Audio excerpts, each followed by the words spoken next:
Le voyage commence ici, là où l'histoire et la mer se rencontrent à l'horizon.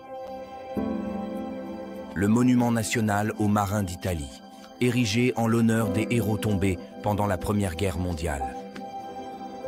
Se dressant majestueusement à plus de 50 mètres de haut, il domine le paysage de Brindisi depuis plus de 90 ans.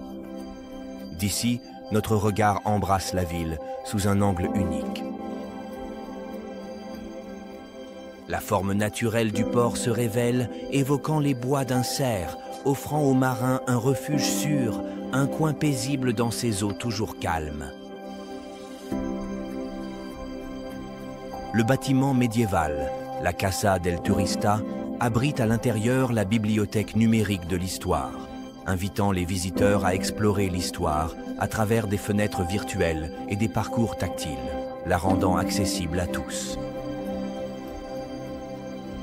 Les colonnes romaines, imposants gardiens de pierre au carrefour des mondes, racontent les histoires de voyageurs qui ont entrelacé leur destin ici au fil des siècles. Sous leur regard immuable, l'écho des histoires anciennes résonne. La cathédrale est le centre spirituel de la ville. Reconstruite après le tremblement de terre du milieu du XVIIIe siècle, elle conserve à l'intérieur un précieux sol en mosaïque du XIIe siècle. Ici, l'union entre Roger de Sicile et Irène de Constantinople a été célébrée. Plus tard, Frédéric II épousa Isabelle de Brienne, reine de Jérusalem, un mariage qui renforça les liens avec l'Orient. Le Palazzo Granafei Nervegna conserve le chapiteau original de l'une des colonnes du port. Véritable livre de pierre, il raconte les légendes anciennes de la mer. Le nouveau théâtre Verdi, épicentre des arts de la scène, est perché au-dessus d'une zone archéologique importante. Les souvenirs de la ville romaine se mêlent harmonieusement aux formes contemporaines. Au milieu des ruelles étroites, le temple de San Giovanni al Sepulcro se révèle, presque par magie. Son architecture reflète celle du Saint-Sépulcre à Jérusalem. Elle représente les liens profonds qui ont uni la ville au pèlerinage et aux croisades.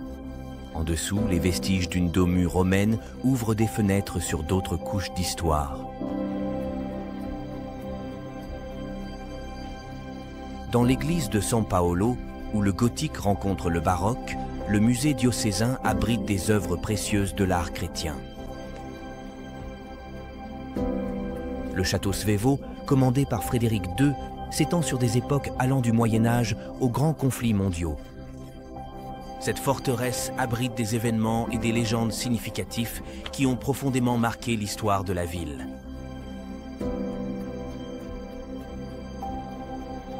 En dehors du centre historique, nous découvrons l'église de Santa Maria del Casale, un joyau architectural du XIIe siècle, déclaré monument national. Le grand fresque du jugement dernier sur le mur d'entrée nous emmène à travers des siècles de foi, d'art et de culture.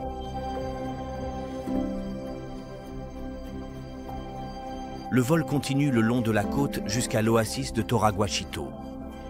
Un joyau de biodiversité, il reflète l'âme verte de la terre. Des plages immaculées, des dunes de sable et une végétation méditerranéenne luxuriante. Cette zone protégée offre des vues d'une beauté incomparable.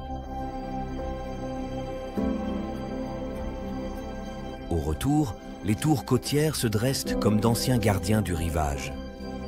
Le vol ralentit au-dessus de l'horizon du port, alors que le château Alfonsino, sentinelle à l'entrée, nous accueille avec un coucher de soleil inégalé. Les dernières lumières du jour peignent ses murs d'un rouge profond, créant une vue qui mêle passé et présent. Au cœur de la Méditerranée, Brindisi est une porte d'entrée vers des mondes anciens. La ville promet des histoires sans fin à raconter et des paysages à explorer, faisant de chaque visite un nouveau chapitre dans un voyage sans fin.